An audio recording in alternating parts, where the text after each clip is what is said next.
Now then, no, maybe something like, let's see. For the time being, as we had planned at the start, our plan to stay in this village for a week at the longest, hasn't changed, would that be better? Because we don't know how the situation might change, or is changing, I can't say anything with certainty, but I'm planning to take it easy and gather some information for now. Oh, well, uncle. When you say information, what kind of information is it? Good, Mare. That's got a nice ring to it. Ains also had a feeling that this wasn't much different from Mare's normal way of talking, but for the time being, he would praise him. After glancing at Mare's bashful expression, he started his explanation. Mare had even asked him about it on the way here, but he said that he would explain everything once Aura was with them to buy himself some time. Thanks to that, he had time to properly prepare an excuse for why they were staying here. It's everything about this dark elf village. Because hereafter, there may come a time when I'll have the two of you act like ordinary dark elves. No, that time may never come. However, if the time does come, you would be considered suspicious if you acted without knowing what the customs among the dark elves is. Therefore, we'll think about the future while we still can, so I have been thinking, what if we are able to experience the customs of the dark elves even just for a little bit in this village? Wasn't that a pretty good excuse? And the important part was about to come up. There may also come a time when I will need to have you two in particular act like ordinary dark elf children. So how about you two try playing with the other children? Of course, this isn't an order or anything like that. I don't mind if you go about it in a better, different way. From the perspective of the plan to have the two of them make friends, these instructions were probably a little last minute. If he stepped into it a little more, it would have become an order, but if he didn't, there was a good chance that they wouldn't associate with the children. However, the two of them having curious looks on their faces was something he had not foreseen. What? Why? I thought it would be perfect because I refined my simulations of how they would respond over and over again. Did I leave something out? Are you sure it is alright? It's okay to not gather information on the theocracy. This time it was Ains who had a curious look on his face at Aura's question. Be that as it may, not even the slightest movement would show on an illusory face. Why would they even be talking about information on the theocracy? Mentally, Ains was tilting his head in confusion. It should have been the case that he had told them this was a paid vacation back in Nazareth. He had a memory of saying that this could simultaneously serve as a test of whether or not Nazareth could function without any problems even with three of its top brass, Ains, Aura, and Mare, missing. However, I never talked about getting information on the theocracy, did I? Because unlike Albedo or Demiurge, their karma values aren't that low. Let's just ignore what the two of them did in the kingdom, for now. On the whole, whatever feelings of kinship these two might have might only extend to the elves and dark elves, or they might simply just hate humans. Ooh, that's right. If we can obtain information on the theocracy as well, I'd like you to do that too. Yes. Understood. Huh, yeah, gotcha. Smiling at Aura, who didn't appear used to speaking in this manner yet, Ains loosened the strings on their luggage. Okay. We're living here for a week at most. Let's organize the merchandise. Ains's group had brought dwarven-made tableware and various other things with them. They had become quite the burden. These were things that were meant to draw the dark elves' interest, same as those souvenirs from just a while ago. It was also for that reason that they had to be arranged in a way that would be overflowing with appeal and not just carelessly placed randomly. In other words, they were making a showroom. While Ains, who had absolutely zero confidence in his aesthetic sense, was collaborating with the twins to decorate the elf tree, Aura stopped moving. Uncle. The sounds of 6 sets of footsteps are heading this way in a straight line. There's no indication that they're erasing their presence and they're approaching us. Judging from the lightness of the footsteps, they're children, I guess. Oh. Ains also stopped decorating and turned his gaze toward the entrance. He truly hadn't imagined that they would come today. As Ains was feeling thankful toward the children, the face of the boy he had given the candy to peek through the entrance. Ordinarily, you would call the act of peeking into other people's homes nothing else but rude, but it seemed to be normal in this village. Hi there, did you perhaps come to invite Aura and Mare to play, I wonder? Yay. Yes. That's right. Was he a little surprised by the appearance of the room? Ains gave a broad smile to the boy who answered nervously.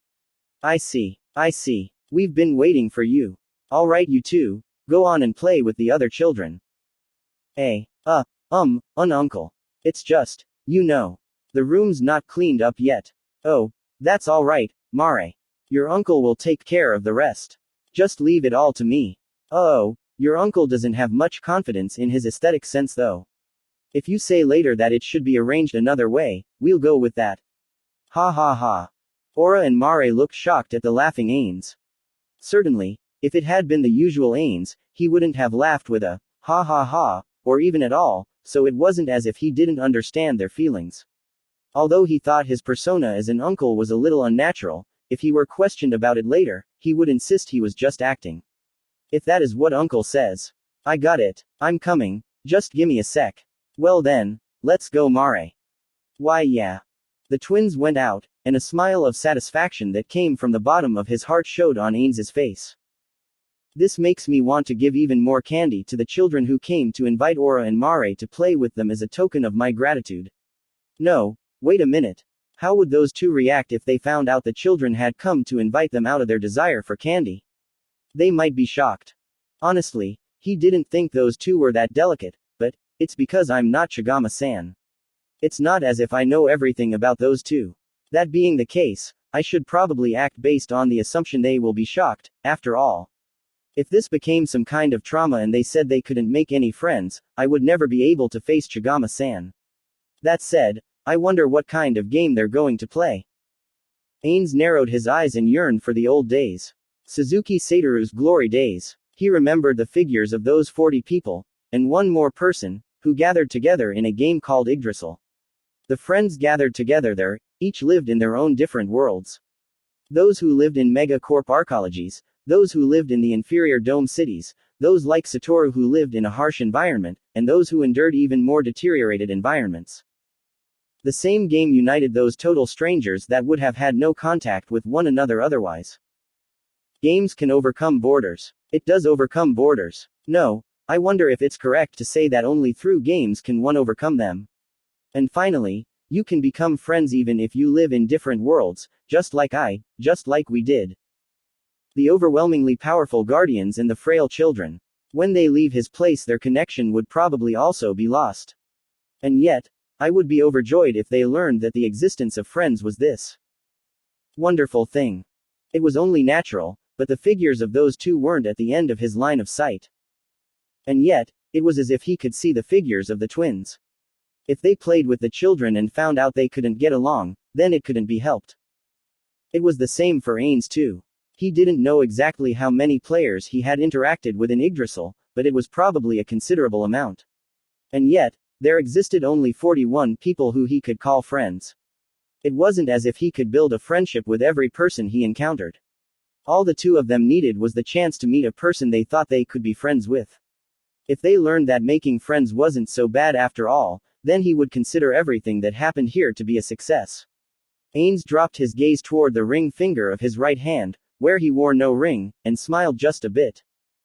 I've also thought about this before, but shouldn't I be striving so that Demiurge, Albedo, or even Shaltir could make friends? Well, maybe not. He decided not to think about that matter too much, because just thinking about it a little bit had ruined his good mood. At any rate, why hasn't anybody come by to see me? From what I picked up when I was eavesdropping with Perfect Unknowable, they should be holding the welcome party any time now, right? Are they coming to get me when it's time? Don't tell me they're planning to make it a surprise. He also had his own circumstances, so being suddenly invited would be troublesome. Above all was the fact that Ains couldn't eat food. He didn't know what kind of party they were holding, but if it was the usual, then even among a gathering of powerful and influential people of the village, food would also be laid out in front of him. In a situation where he absolutely could not touch that food, how would the other parties react? There was no doubt they wouldn't think well of him. If they were totally different races, they would probably think that this kind of thing was normal and a host who provided food that wasn't palatable to their guests should be reproached. However, Ains had transformed into a dark elf with illusion magic. So while there might be some foods that he could say he couldn't eat due to allergies, he couldn't just say he couldn't eat any of the food.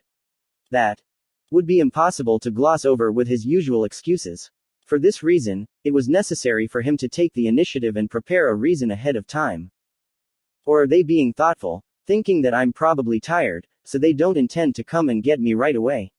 In that case, I wouldn't mind if they postponed the party itself, but it would still be a problem even if they came to get me after they've finished the preparations. Should I go see them? Ains pondered for a bit, then shook his head from side to side. No, let's give up on that idea. Then, if somebody does come, should I ask that dark elf if they would deliver a message for me? Ains recalled the sights he had seen when he was lurking in the village in his perfect unknowable state. Morning and evening meals were usually brought together, but time-wise it should be any time now, right? Then how about I try asking the person who will bring the food? Or maybe regardless of whether I'm a traveler or not, food is distributed based on one's contribution to the village. If that's the case, then they won't bring food to us, who don't work. No, that shouldn't be the case. Aura has been working hard and I brought many souvenirs. They'll probably feed us for a week even if we don't work. Of course, even Ains had no intention of not working. He had called himself an arcane-type magic caster. If it were limited up to the 4th tier, he even intended to use magic should a time come when it was necessary. He was even ready to go hunting in place of Aura. Since he didn't know how their relationship would progress from now on, he had no intention of accepting any charity. It might still be just a little early time-wise. If they come, I'll just tell them. If they don't come, then I can just go to them. Moreover, there's also information I want to go and get. After she had been sent out by her master, Aura had been at her wit's end the whole time. Her master's proposal was to play with the children in order to learn the Dark Elves' customs. However, doubts about that proposal had emerged in her mind. It wasn't as if children didn't know what the customs were, or that they were a people that lacked customs. She had a feeling that it would be absurd to think that she could grasp the customs of the Dark Elves from the things she could learn from the children. Wouldn't the things she learned from the adults be the customs of the Dark Elves living in this sea of trees? She felt that it was dangerous to learn from children, even though they didn't know what the correct customs were for a proper comparison. Harboring a misguided view of customs might itself be typical for children, but I wonder if that was the objective I was sent out for. In that sense, it would be more childlike. She might just be overthinking it. However, always use your head. The words she had been told by Albedo prior to their departure flashed into her head. Right now, she and Mare were the only ones serving their master. Since that was the case, as a representative of the Guardians she should show no shame and use her head to think about all kinds of things. She grasped her golden acorn necklace, invoked its power, and addressed Mare. She then received an immediate response. Yeah, I think so too. Mare, who answered, wasn't grasping his necklace. That was because when the sender invoked it first, the activation of the item, it was a necessary action, but it wasn't necessary for the receiver to do so, even to continue the conversation. If that's how it is, then there's probably some objective beyond us just playing together to learn their customs after all. Just what on earth do you think it could be? Since Ain Sama said the word, friendly, when he came to this village, could it be a part of that? Because us playing with the children will become our appeal to the idea that we're friendly. That might also be part of it, but, oh, maybe we're going to take in the children. What? If that's what it is, wouldn't it be better to win over the adults? I thought they were just a nuisance, but there were guys who looked like they could easily be won over. They were starting to understand the meaning behind them playing with the children less and less. If that's the case, I wonder then if Ain Sama is thinking about using the children to do something. Aura said to Mare as she stared at the backs of the 6 children walking in front of them. They were weak, fragile beings, and they weren't of high social status either. It was a mystery where their utility value lie. What kind of use do they have? Hostages. I can't completely deny that possibility, but I don't really think that's it. Children. Using children to gather information. But I wonder just what information would children know? That's right, isn't it? It was a little difficult to imagine that information only the children held would be important. Or could it be that he also wanted the children's information because it had already been analyzed from multiple angles? I mean, come on, isn't all you've been doing is just shooting down of all my ideas? Don't you have any guesses that would make you go, this is it? Or something? After a short time had passed, Mare's voice once again echoed in her head. Oh. Could he be thinking of taking these children to Irantel? I see. That might be it, but if that's the case, wouldn't it be better to take the adults after all? Children who don't really know much about things are easier to win over, or something. Maybe he's thinking of taking not just the children, but everyone in the village. Ooh, is that it? But if the target is the all dark elves in the village, I don't think he would tell us to play with the children to get closer to them. If it were just as Mare had said, they would be working to win over the adults too. It might be different if the opinions of the children carried a lot of weight, but in the 3 days that Aura had stayed in the village, she hadn't caught sight of any indication of that at all. However much she thought about it, she couldn't believe that the children had any special value. Then, I wonder if it really is just to cultivate friendly relations and gather information from the children after all. I guess that's all it is. But when you think about it, it certainly might be just that. I mean, it's frustrating, but nothing else comes to mind except that, well, adults might be tight-lipped, but because they're children, they would just let information slip out. Yeah, if I was Ain-sama, who really valued information, that would be an idea I would have. Then we have to bring up all sorts of subjects, don't we? Do your best, sis. Good luck to you, too. If it's just the two of us, we can speak normally, so we have to practice, That's only because we're using the necklace. The children walking in front of them stopped. In a corner of the village, there was no playground equipment to be found, nor did it appear that there was anything in particular there at all. Of course, Aura knew that sort of equipment wasn't anywhere in the village from her usual walks around it. No, Aura recognized that her own ideas were wrong. It was entirely possible that one of the children here could use magic to produce playground equipment. In her sensory range as a ranger, she detected that an adult was watching them, one person. Oh, it's that guy. He's watching me again. Who is he? Don't look at him. The best ranger in this village is at our 10 o'clock. That guy, ever since I came to this village, he'd be looking at me sometimes, right? But he wouldn't come near me. Like maybe they're feeling suspicious, but because they don't have any concrete evidence, they're keeping you under surveillance. Something like that. Something like that. Be careful not to do anything that would make them suspicious of you too, Mare. We have to inform Ain-sama about this later. Aura tried to ignore the man. He probably thought that an excellent ranger like himself wouldn't be noticed, or maybe his objective was to let himself be noticed. Perhaps he intended to silently keep them in check by letting them know that, I'm keeping my eye on you. It was annoying, but she couldn't kill him. If she were to kill him, it would be with the permission of her master, and she would have to create a set of circumstances where it looked like he had been killed by the Ankylosis or some other magical beast. She would then have to come up with a simple alibi. Well, it could be easily done if you were Aura the beast tamer. So what are we doing in a place like this? Okay, let's play house. The biggest boy said in a loud voice. It was like he was trying to get them to agree through the sheer energy with which he said it. Play house. Of course, Aura knew what kind of game that was. It's a type of role-playing, right? If I remember correctly, Bukubuku Chigama-sama regretted it when Perorancino-sama said that, I want to be the baby and have mommy rub my head and tell me everything's going to be okay. Is that what we're going to do? Aura pictured herself rubbing Shaltier's head and saying, there. You'll be okay. Ah, so something like that, but will I be doing that, or will I be the one it's being done to? It would still be fine if she had to take on the mommy role, but having the role of the baby was embarrassing. Or rather than it being just some role play, wouldn't it be an insult to Bukubuku Chigama-sama if she, who had been created as a floor guardian by the supreme beings, were to play the role of a baby? Though Yamaiko-sama and Ankuro Maki Mochi-sama did laugh when they heard about Perorancino-sama's actions, Bukubuku Chigama-sama might get angry with me. It was simple enough to say she didn't want to play that game. However, in order to gather information and to also loosen their lips, it might be necessary for her to agree to it. Everyone was the same in this regard. Say there was someone who accepted your proposal versus someone who rejected it. Who would you like better?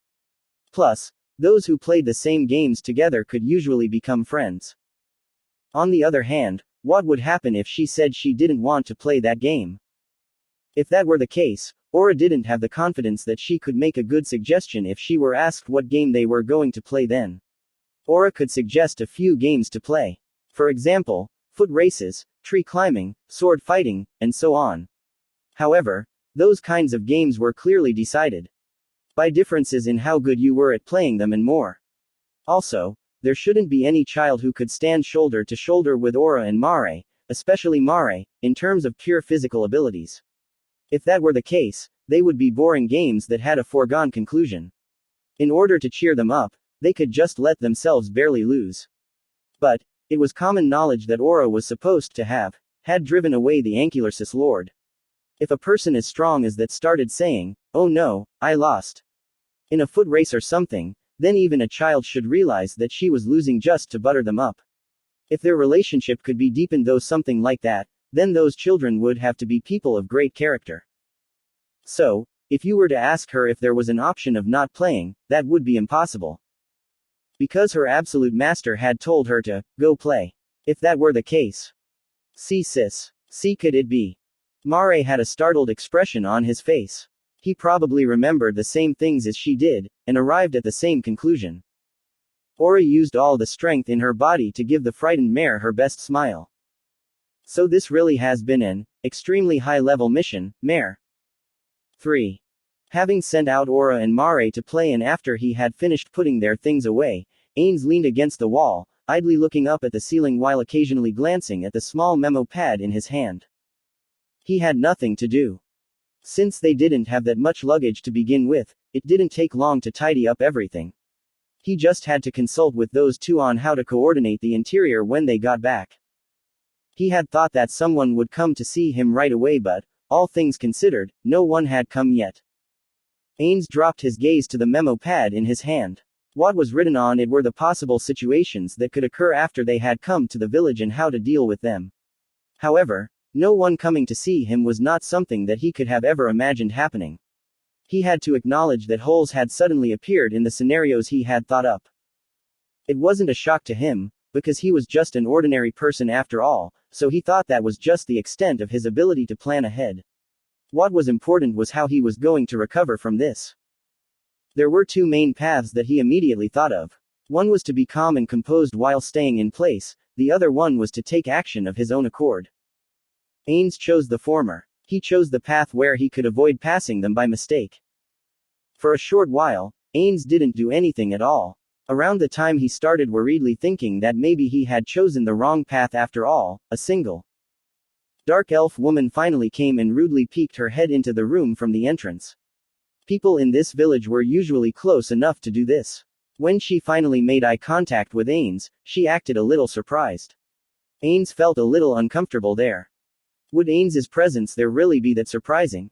No. Is this sort of reaction appropriate if you were to look into a person's house, though we're just borrowing it, and make eye contact with the person inside?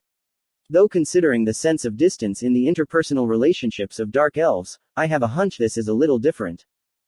As if she were greeting Ains, the woman bowed her head once, turned her gaze to the floor, entered the room, and placed the dish she had brought with her on the floor. The dark elves wore shoes even when inside the elf trees. Because of that, he had some personal reservations about the tray of food being placed on the floor.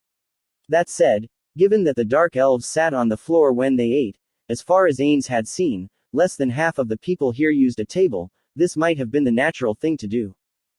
And there was a point he was more concerned with than that. The distance between them wasn't that great. If she had intended to hand it to him, it could have been accomplished by walking a few steps forward. In spite of that, she just silently placed the dish on the floor. Furthermore, since she first peeked her head in, they hadn't made eye contact once. Even Ains understood why. She had no intention of talking to him. However, hostility, contempt, hatred, he couldn't feel any sort of negative emotions coming from her. Even when she set down the dish, she had a polite demeanor. It was more reasonable to think that she was just the type of woman, the type that wasn't good at talking with people. No, aside from that, I should consider the possibility of her being on guard. An adult with the same level of power as Aura's has come to the village. Seeing that she doesn't know what my background is, it would be natural for her to be on guard, especially around the opposite sex.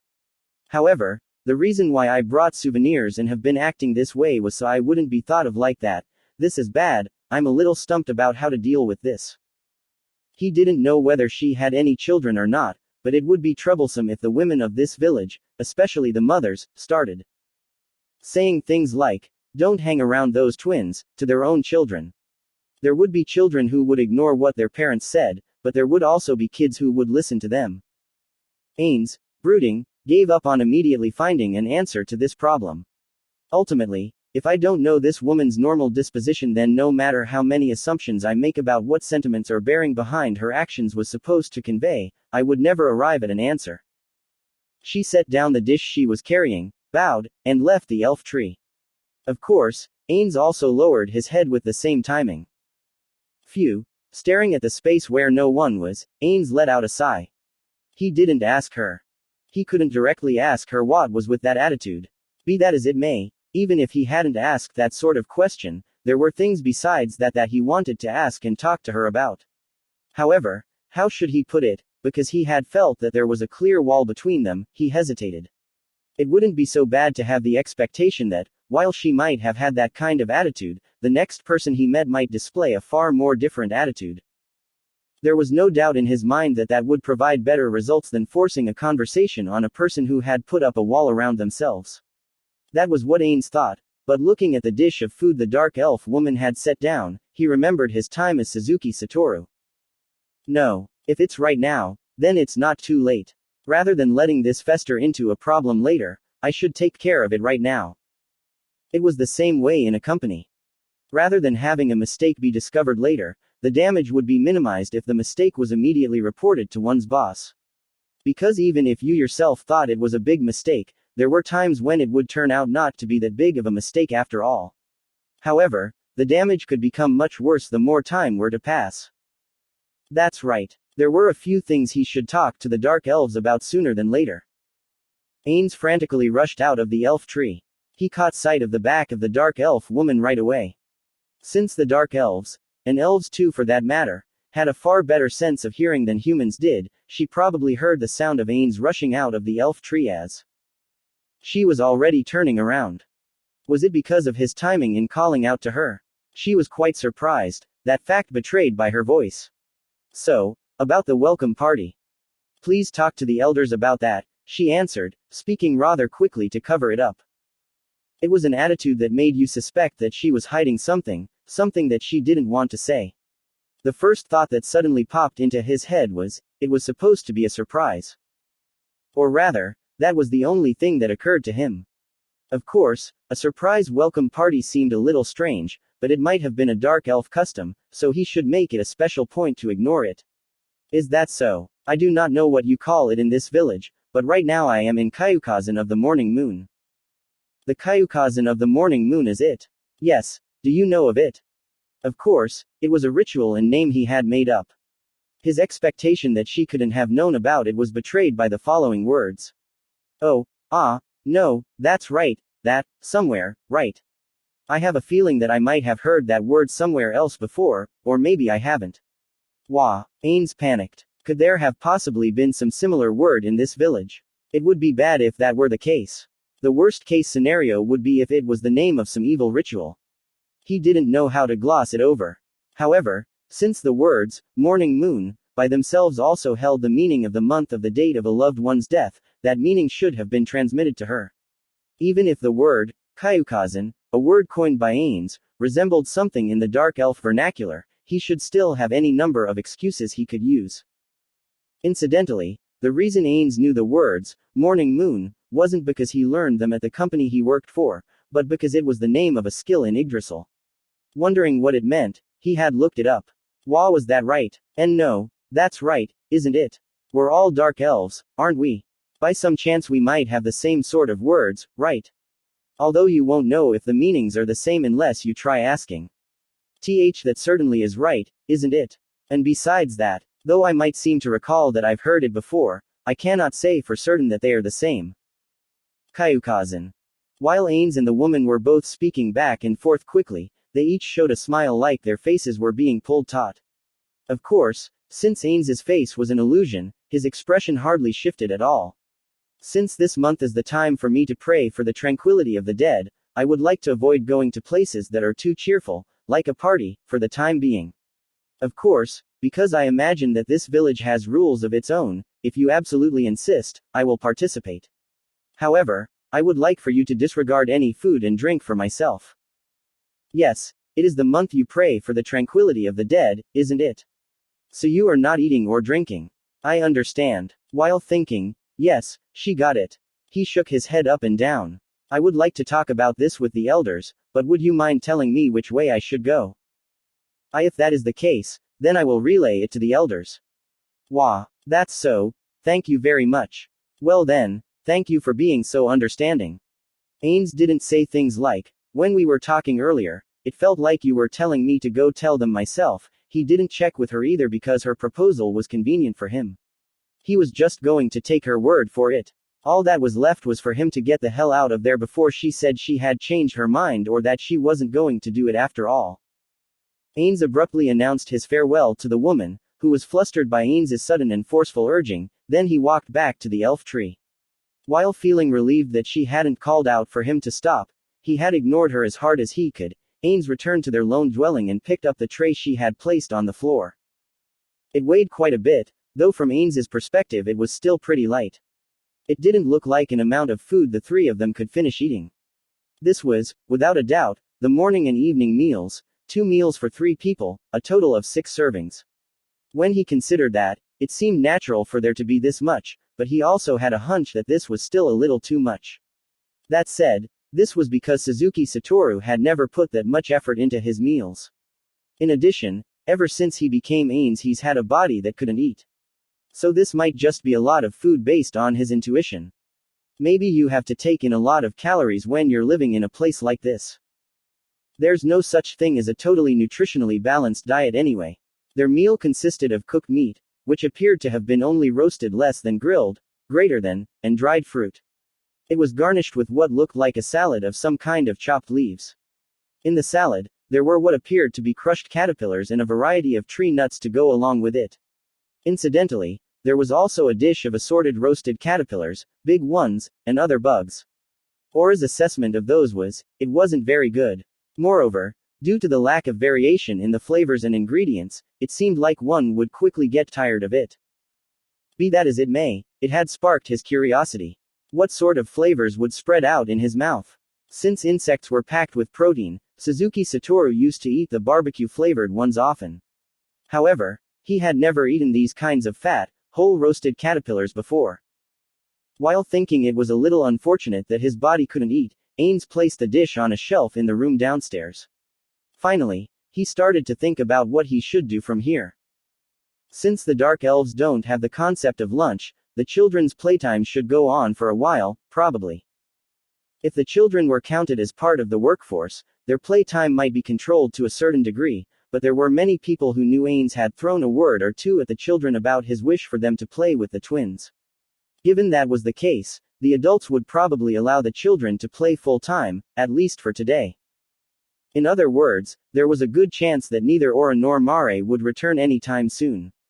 In that case, Ains decided that he would use the time to pursue his own interests. Even if he had used perfect unknowable, and walked, well, flown, around the village, he had never shown himself in public and strolled around before. He might even discover something new. The last reason was that there were some places that he thought he would like to visit. And I've made some preparations, just in case. Unlike the memo pad he had been looking at just a while ago, this time he produced a proper notebook out of thin air, from his item inventory, and made it a point to try and memorize the various things he had written in it. What had been recorded in it was the production method of a potion that used various medicinal herbs and minerals. Unfortunately, with Ains's brain, he could only remember 2 or 3 kinds of concoctions at best. However, while Ains's brain certainly wasn't anything outstanding, you couldn't say it was the cause of all of his problems. It was because the mixing process was fairly detailed, though that would obviously be the case, and it was also rather difficult to memorize them for a person who completely lacked basic knowledge of, and interest in, the production of the aforementioned concoctions. While Ains mumbled and recited the mixing process over and over again, he stowed away the notebook in his inventory, went outside a second time, and started walking around town. A number of dark elves recognized Ains and glanced his way. It wasn't as if he was being watched. What resided in the glances of the people who normally walked around the village were curiosity and interest. While it would be dangerous if one person could see through his illusion, there was fortunately no sign that a person who possessed such an ability was present in this village. No, if there had been, then there would have been a huge uproar when they arrived at the village. Though there were villagers who were curious and showed interest, no one came up to talk to him. In this kind of isolated village, they would probably keep their distance from outsiders, as one would expect. No, even Ains, no, even Suzuki Satoru, wouldn't try to approach and talk to some unfamiliar face just because they were in the company offices. On the contrary, if anyone did approach and talk to him, it might be logical to think they suspected him of something. In the first place, Ains didn't feel he was being alienated. The twins were the main characters this time, right now Ains was just an insignificant side character in this play. The problem lied in overemphasizing that sort of minor role. Yet, the need to call attention to his presence, to a certain degree, would probably appear before long. He intended on that course of action anyways, in order to diminish Aura's role of a hero down to a mere child when the time was appropriate. A dark elf in front of him walked toward him. They would occasionally turn their gaze towards Ains, but that was nothing more than the gaze you would turn to a person you were crossing paths with. Perfect. Let's use that as part of my disguise. Through his use of perfect unknowable, he knew the general layout of the village, but they had established that this was the first time Aura's uncle had come here. He would probably appear suspicious if he were to walk around like he was too familiar with the place. Of course, he could make any number of excuses in that case. For example, Aura had told him, and so on. However, intentionally making excuses and appearing suspicious to them were both troublesome acts. He wouldn't do a single thing that would raise their wariness of him, and if that were the case. Ah, excuse me. Oh, yes, can I help you with something? He just had to ask one of the dark elves that were around there. Yes, I heard about it from my niece, but as I understand it, there is a brilliant pharmacist who is the chief pharmacist of this village, yes.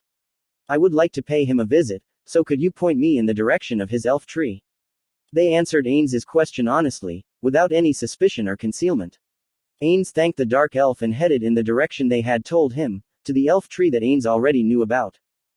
Along the way, he saw the sight of a dark elf man with his hands sticking out towards the ground underneath a tree. Wondering what he was doing, Ains stopped. As he watched, the earth bulged, started moving, and a lump of soil climbed up the trunk as if it were a slime.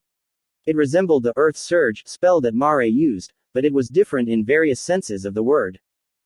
Whether it be domestic magic or the divine-type magic of the Druids, it wasn't the magic of Yggdrasil, but probably something they had developed over the course of their lives.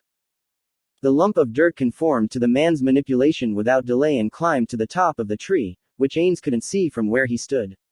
That was probably the soil the Dark Elves used in their household vegetable gardens. The Dark Elves had vegetable gardens using planters that they built either inside or on top of the trees. Even though the planters themselves were made from the trees, he had wondered how they had transported the soil up to them. This seemed to be the answer to that. Ains was satisfied that he was able to see something interesting, and once again made his way towards his destination. The elf tree he was directed toward was a rather imposing, and thick, one. It might possibly be the thickest in the village. As expected of the home of the chief pharmacist, an influential man in the village. And on top of that, there was quite a distance between it and the other elf trees around it. This was probably done so there wouldn't be any harm caused to those around it even if toxic substances were produced during the mixing process. Even if they were a high level, with consequently enhanced immune systems, pharmacists who could withstand the poisons that were produced, it wasn't necessarily the case that children, the sick, or other sorts of people without that kind of resilience would be able to withstand it. And maybe in addition to that, it might also be to prevent the theft of information. From Ains's perspective, he truly could empathize with the idea of monopolizing information. Both in the sense of protecting one's vested interests and in the sense of wanting to avoid the trouble it would cause if they were stolen. Everyone knew that a medicine could become a poison if you misjudged the dosage. So, would the person who willfully stole that information be able to make proper medicine? Probably not. If an inferior imitation appeared on the market and victims of it emerged, then even the pharmacist who originally created the medicine would be suspected. In short, that's what this was. Hello, do you mind if I come in? Ains called out into the interior of the elf tree. There was no reply. Knocking on the trunk of the elf tree, he called out one more time. When he strained his ears, he could hear the sound of something being rubbed and scraped together. If you'll pardon the intrusion. Ains just walked in of his own accord. Then, he immediately caught sight of the back of a slightly plump male dark elf. Although it could be due to a lack of exercise, this sort of physique was probably the result of having food delivered. That was commensurate with having a prominent, high-status job. First of all, it was probably safe to assume that this wasn't an apprentice, but was indeed the master of this house, the chief pharmacist. Sitting on the floor and turned towards a low-sitting desk, the pharmacist single-mindedly rotated his arm. On the desk were an ordinary mortar and pestle, a Jagen mortar and pestle, and other rudimentary tools. The pots on the shelves probably had herbal medicines inside them. Herbs and plants that appeared to be medicinal hung down from the ceiling. Jagen is a type of mortar and pestle that is used to crush ingredients for herbal medicine in Japan. Picture a boat-shaped bowl for the mortar and imagine the pestle as a wheel with a rod in the middle. The odor of bitter medicines and green grass mixed together and flooded into Ains's nasal cavity, reminding him of Enphyra and his grandmother's workshop. The dark elves possessed a far greater sense of hearing than humans did. Be that as it may, it would only be slightly better compared to humans, so Ains had no way of distinguishing whether the chief pharmacist had noticed but dared to ignore him, or whether he hadn't noticed him because he was so focused on his work. Ains called out to him once more. "Excuse me. Do you have a moment?" There the chief pharmacist stopped his hand that was grinding for the first time and looked over his shoulder, sending Ains a reproachful look and knitting his eyebrows. I see. That face-concealing cloth. If I'm not mistaken, you're that man from the same place as that girl who came here a little while ago. An arcane-type magic caster, was it? Yes, that's right. It seems that you are already well informed about me. When Ains tried to remove the cloth, the chief pharmacist spoke. That won't be necessary. It is the custom of your tribe, right? There's no need to show me your face. It's not like I care about what you look like anyway. You're fine as you are now. I accept your greeting. Okay. Well then, if you're done here, please go home. I'm busy. Grumbling, that was all he said. As if he had lost interest, his gaze returned to the desk. It felt like there was a thick border around that surly attitude. Despite that, Ains was relieved. This sort of person wore their heart on their sleeve and spoke candidly. If they straight up said, "You're bothering me, so get out," to get rid of him, then from there, even if Ains were to display his abilities as a salesman, it would be extremely difficult to get them to look at him. However, he hadn't said anything like that. In other words, it meant that there was still room to get him to listen to what Ains had to say. While watching the back of the chief pharmacist as he was grabbing the mortar and pestle, Ains asked him a question. "What is it that you are making right now? What's it matter to you?" There was some harshness in his words. He didn't have time for useless conversations. "Is that right?" Ains answered. After he let some time pass by, he then asked, "First, I would like to ask you about what medicinal herbs you use to cure a stomachache in this village. Is it keen peel less than bark, greater than? Or is it candian root?" The chief pharmacist's hand suddenly stopped. Just as he did a short while ago, he twisted his neck and looked over his shoulder to stare at Ains a second time. "Could you wait for a bit?" "Yes, of course." The chief pharmacist turned his back on Ains again and started grinding once more. However, even from behind, Ains could tell that his attitude had changed a little. It seemed that the basics of the salesman's art of conversation, searching for a shared topic, like interests or hometown, with the person you're talking to, from his time as Suzuki Satoru had been useful. Hypothetically, consider the difference between a salesperson you had no common ground with versus someone with the same interests. If the contents of what they're peddling, its appearance, price, windows of delivery, payment, and so on were all the same, then a business contact would usually choose the latter. Since the chief pharmacist seemed to be a person who was passionate about their work, he had guessed the topic of medicines would be the best one to curry favor with him. "I was just making it right now. Keen doesn't grow around here. That's why we use asin leaves. As you might know, when you grind up asin leaves, their efficacy quickly fades. However, it is also problematic if the speed of the grinding is too fast and they heat up." When he had finished grinding them enough, he poured a gooey liquid into the mortar. This liquid is a secretion that comes from cutting into the ner tree. By mixing it with this, there will be no change in efficacy. That being said, one more step is necessary because using it like this weakens its efficacy. The chief pharmacist once again turned to Ains and unreservedly scrutinized him from head to toe. His nose then moved like he was sniffing for something, after which he frowned. There's no smell. Hey, show me your hands. Ains did as he was told and showed him his hands. Because Ains more or less knew what he wanted to say, he showed him the backs of his hands, his fingers. For the time being, the chief pharmacist shouldn't be able to touch him with the distance between them. Ains thought about what to do if the chief pharmacist were to approach him and searched for the words to explain it away. The smell of crushed plants. If you're a pharmacist, that smell that would naturally be soaked into your body, the residue that would stain your fingers, isn't there? I heard you were an arcane-type magic caster, but does this mean you're performing the techniques of the pharmacists in some other way? Since he had planned on visiting this place, he could have crushed some medicinal herbs to cloak his body in their scent beforehand and gain the chief pharmacist's trust. On top of that, because Ains's hands were just illusions, it was possible to make them hands the chief pharmacist would approve of. However, there were two reasons Ains hadn't done those things. The first one was because the bearer family wasn't like that. Certainly, that smell would drift out while they were working, and the smell that permeated their workshop and work clothes was quite intense. However, it wasn't as if they were constantly cloaked in that smell. If anything, Enfira and the rest of them seemed to be very concerned about nothing other than deodorizing themselves. Of course, that might just be the bearer family, but when faking one's identity, your words and actions would be more natural by using a real person as a reference. You could finish without having to fret over every single word or comment and create lies. The other reason was because Ains was totally ignorant about herbal medicine. Even if he rubbed on the smells, changed the color of his fingers, and assumed the identity of a pharmacist's apprentice, he would probably be found out when the chief pharmacist asked him about dosing, as he would not be able to give a straight answer. If he was suspected of being a total fraud from that small tear in his disguise, then his activities in this village wouldn't bear any fruit. No, that's not quite correct. My master also practices alchemy. It was nothing more than a little bit of the knowledge they had taught me. This was accordingly in character for Ains to aim for the last possible moment to avoid having his lies seen through, and so that no contradictions would arise from what he had said earlier. HMPH. So that's it. Ains immediately sensed that the chief pharmacist had lost interest in him. This couldn't be helped. You could also say it was exactly as he had imagined. It was for this reason that he had prepared one more trump card to draw his interest. Ains came closer to the chief pharmacist until he was standing next to him, who was once again facing his desk. Ains placed his trump card among the things on top of the desk. This is a potion that contains a healing power that was brought from a certain place.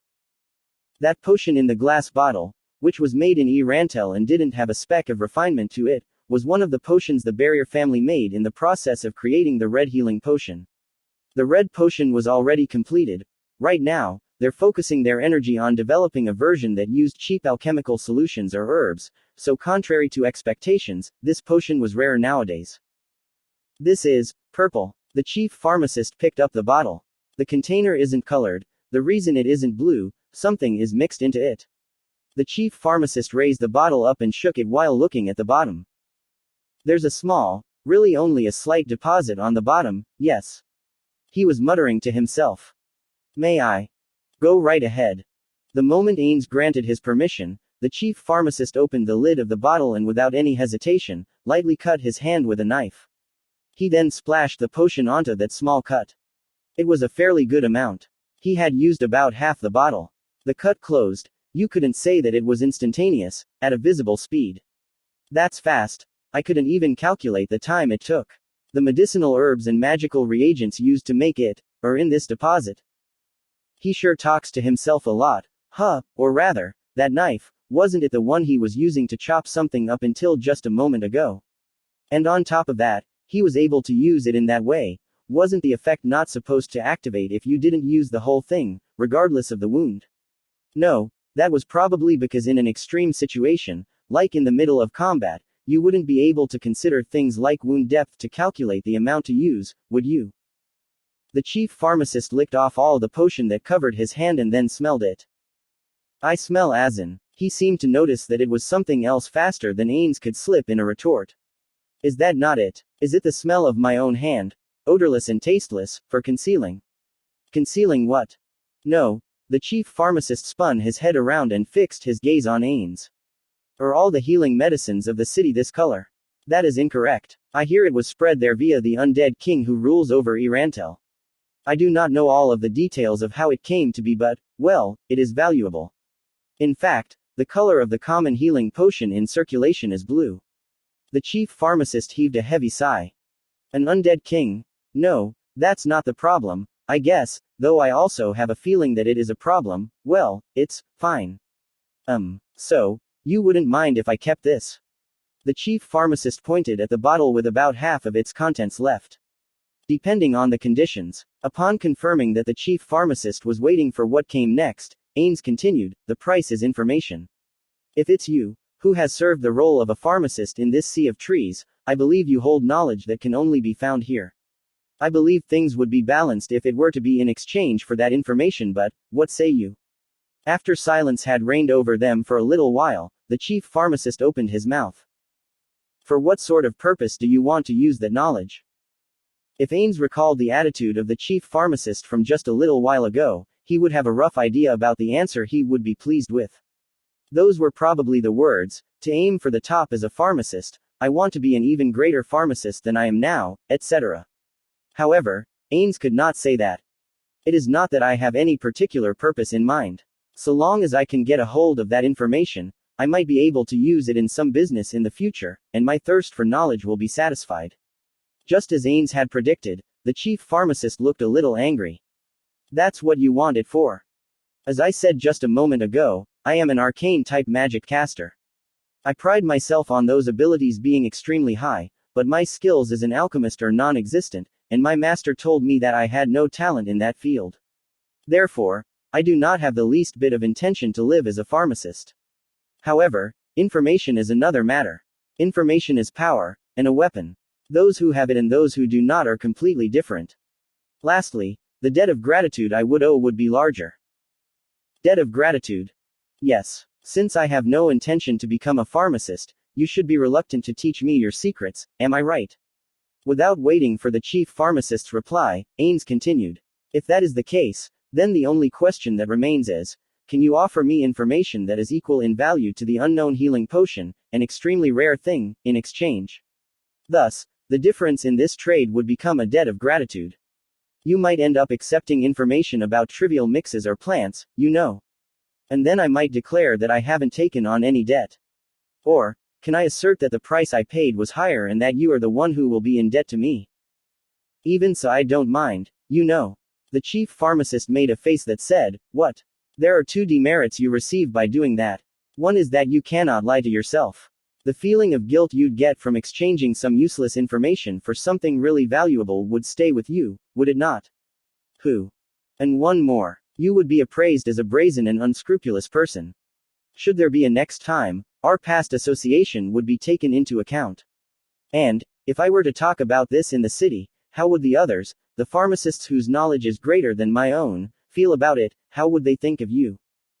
I see. The knowledge of the savages of the frontier would be evaluated as only of that level, and the dark elves who live in this forest, and their pharmacists too, will be the targets of derision, huh? Would I be evaluated as a pharmacist who can't even discern the value of the medicine that was handed to them? Would I be considered a pharmacist who doesn't have knowledge that could balance out the trade? Or, would I be judged to be a greedy pharmacist who can't conduct business fairly? Though you might also be praised for buying an expensive item for a lower price. Is that how pharmacists in the city think? They try not to pay the proper price for the things they are offered. Many kinds of people live in the city after all. I cannot say for certain that there are no people who are obsessed with the short-term benefits and do not have foresight. Well, those sorts of people will soon disappear thereafter because a second chance will not come their way ever again. On the contrary, it is those merchants who look after first-time customers who will be given a chance of success. As the saying goes, you must lose the fly to catch the trout. The chief pharmacist laughed in amusement. It was the first time he had smiled since Ains got there. You really are a smooth talker, aren't you? You sure run your mouth a lot. Ains breathed a small sigh of relief. He had thought the chief pharmacist would be a much more emotional dark elf. To put it bluntly, for a very average salesman, customers who put their emotions out in the open presented many, many problems. Personality-wise, the kind of people who prioritize their own feelings over the merits and demerits of an action, even after they were explained to them, were quite troublesome. Ains remembered hearing that in most cases, those were the sort of people who would decide on the specifications one day and come back to say to change them the next day. It seems that there was an opinion that if one were to be a first-rate salesman, that kind of customer would be a piece of cake to handle once they got their foot in the door, but for Ains, from the perspective of an average salesman like Suzuki Satoru, they weren't someone he would want to do business with. That is the first time I have been told that. He really had never been told that. Isn't it just that everybody thought of you that way and just didn't say it out loud? Unlike a moment ago, the chief pharmacist seemed to be in a good mood. Is that right? Though I myself do not believe so. Heh heh heh. Now then, when it comes to the knowledge that will balance out the value of this potion, there's nothing I can offer except the secret medicines I know. How long are you planning on staying in this village? It is not as if I have definitely decided, but I intend to leave this village in a few days. Perhaps around 7 days at the longest. The chief pharmacist's mouth twisted into a grin. I see. In that case. A few moments passed as he remained silent just as he was. Ains didn't say anything. For the time being, if we only have that short a time, then it would be impossible to drill my secret medicines into you. For medicines that are considered secret, you must grasp the minute changes, the changes in the necessary ingredients in each season, recognize them by scent and touch, and finally, you have to carefully alter the amounts you use. Putting it bluntly, I want you to stay here for half a year so I can beat those changes into all 5 of your senses. Ains wanted to say, you just have to write them out on a sheet of paper, but if he did, the chief pharmacist might be displeased, so he didn't say anything. Therefore, you don't mind if it's not the secret medicines, though I don't know if they'll balance the scales out from the perspective of value, but instead, medicines that are thought of as rare. You don't mind if I taught you the processes to mix them, their prescription, and other knowledge about them. No, that will not be a problem. I shall leave it up to you. All right then, starting today, let's have you stay here and I'll teach you. Since we don't really have much time, I'm gonna beat it firmly into that body of yours. What? That's a problem. That is absolutely a problem. He wanted to decrease the danger of his illusion being found out by even a little bit. On top of that, his body didn't need to eat, sleep, or even use the toilet. No matter how well he acted, it was certain he would be thought of as abnormal and he would be found out. My apologies, but my niece and nephew are here with me, so I must decline that request. I do not mind if you reduce the number of medicines you teach me, so would you be willing to compromise? Because I am going to record it properly.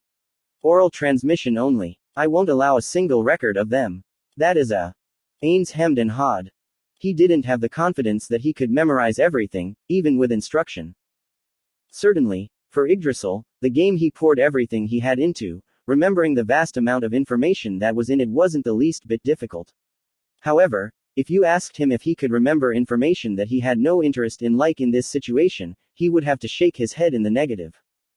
In general, if one were to look at it from a boss's perspective, would you not worry if you had subordinates who only listened to what you said and didn't take any notes? The chief pharmacist probably took a different meaning from Suzuki Satoru's, a working adult who considered such things, silence. He opened his mouth. It seems like you're dissatisfied. But, you know, I won't even say that I want to know the production process of your potion. I'll spare you that much. Being told not to take even a single record is a little troubling. I do not have confidence in my own ability to remember things. Therefore, would you allow me to take just a few notes so I can remember? What the hell are you saying? The chief pharmacist said, spit flying out of his mouth. I'm gonna make your body remember. As a pharmacist's apprentice, you're receiving instructions so that you can immediately tell how much the amount of what you're holding right now weighs. It felt difficult to answer with, no, I can't do something like that. If that were the case, maybe he should lie. He held no intention of paying lip service to the idea that, you mustn't tell lies. There were even times for white lies. Maybe he should say that in this case, he shouldn't tell a lie with ill intent. This is so troublesome. From the flow of the conversation, it appeared that he would become an apprentice and receive special instruction here, but the reason he had come to see a pharmacist was only on a small hunch that he could obtain information if there were any available. He had considered, if he was able to obtain even a fragment of the Dark Elves' herbal medicine and find out if it was more advanced than the Sorcerer Kingdoms, potentially importing it in some way like sending out technical intern trainees. As a part of that plan, they would bring back the technology they learned and research it in pursuit of pharmaceuticals. It wasn't as if Ains himself wanted to beg to be instructed on the subject. Frankly speaking, he had said the price was information, but even if it were to be in the form of taking back a single bottle of a potion made here that had value, and then handing that over to Enphyra, there wouldn't have been a problem, well, maybe only a little one. There was no doubt that if it were him, he could analyze it and tell what kind of medicinal herbs it was made from and more. Maybe the way I went about our first contact was a little mistaken. However, that was the only way to draw out his interest. You could even say that things proceeded this well because I had that.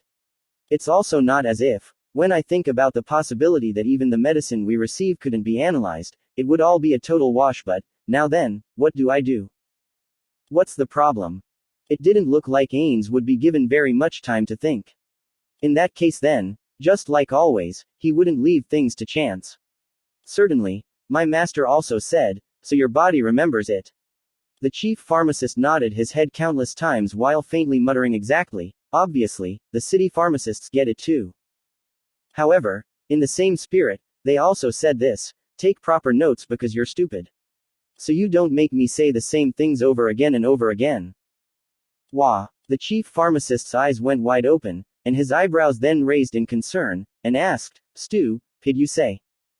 Yes, that is what I was told by my master. I see. No, masters are strict with their disciples. I don't think they were saying that seriously, you know. Look, what you were talking about just a little while ago was well reasoned, and was formed to seal off my escape routes. That definitely wasn't something someone stupid could do. I'm being consoled. It seemed that it was also the same for the Dark Elves, that they didn't know what to say when the other party themselves declared, I'm stupid. Because the world they lived in wasn't a kind one, Ains had thought that he would be cast away, but that didn't appear to be the case. He had complicated feelings about it, but all he could do was capitalize on this. Ains responded. No, I'm sure there's something wrong with me. My ability to remember things is weak. I see. Ains asserted it with confidence, and on top of that, the chief pharmacist had averted his gaze as if his head had been pushed to the side. They both fell silent. There was a fairly good chance that the chief pharmacist would say that there's no way he could teach things that could turn into poison if the amounts were mistaken to someone like him. However, I get it, a voice that sounded like it had accepted something suddenly leaked out of the chief pharmacist. When Ains was wondering what it was that he got, the chief pharmacist showed an expression that was akin to admiration but only for an instant. Since it immediately returned to the expression that wouldn't change from a little while ago, it was a momentary change that could make you think that it was a trick of the eye. It definitely wasn't Ains's imagination. In his head, Ains slightly braced himself. He didn't know what it was, but it appeared that something inside the chief pharmacist had resonated with what he had said. Ains felt like he could see a demon he knew very well smiling behind the chief pharmacist. What the hell did I just imagine? That would be really weird, wouldn't it? If that's how it is, then it can't be helped. 7 days at the longest, meaning. There's even a possibility that you'll leave this village even earlier, right? Repeating the same explanations over again means squandering even more of our time. Make sure to burn those records when you've remembered them properly, okay? He didn't know what had caused the change in the chief pharmacist's attitude. While keeping his guard up, Ains answered as he normally would. Yes, I promise. You get it, then. In accordance with your request, I will teach a rather difficult mixture. My instruction will be strict, but you won't cry about it, will you? Ains didn't remember anything about a request, but even leaving that aside for the moment, this was the only thing he should probably say right at the start. No, please teach me gently. The chief pharmacist's mouth fell open with a pop, and then he made a face that looked like he had swallowed a bitter bug. It wasn't as if Ains had negative opinions about strict instruction. However, between strict and gentle, he was the sort of person who would choose the latter. You got some nerve. No, but I wouldn't like it if you beat me with a heated pole or something. Why, your master does things like that? No, they do not do things like that, but even I wouldn't do such a thing like that, alright. I would be very happy if you did not. When Ains shrugged his shoulders like he was joking, The chief pharmacist looked disgusted. Ha, I think I understand your personality a little bit. Though I also do feel a little sorry for your master. Come on, I'm gonna teach you straight away. From here I'm going to cite the names of several medicines and their effects. If they're ones you know, then it'll be useless. No, they can't be said to be useless. I guess it wouldn't be so bad in the sense that you'll learn about the difference in the ingredients used and more. Well, anyway, tell me which ones you want me to teach you. Thank you very much. However, before that, one question, are you alright with a verbal agreement? If he were to say, sign a contract or cast some spell, it might be better to just have him pretend that everything they had talked about until now didn't happen. I don't care. Trust is important, right? Who knows, maybe what you put in writing will get passed around and get carried all the way back to me. All that'll happen then is I'll scorn you. So that's the kind of people city pharmacists are, is what I'll say.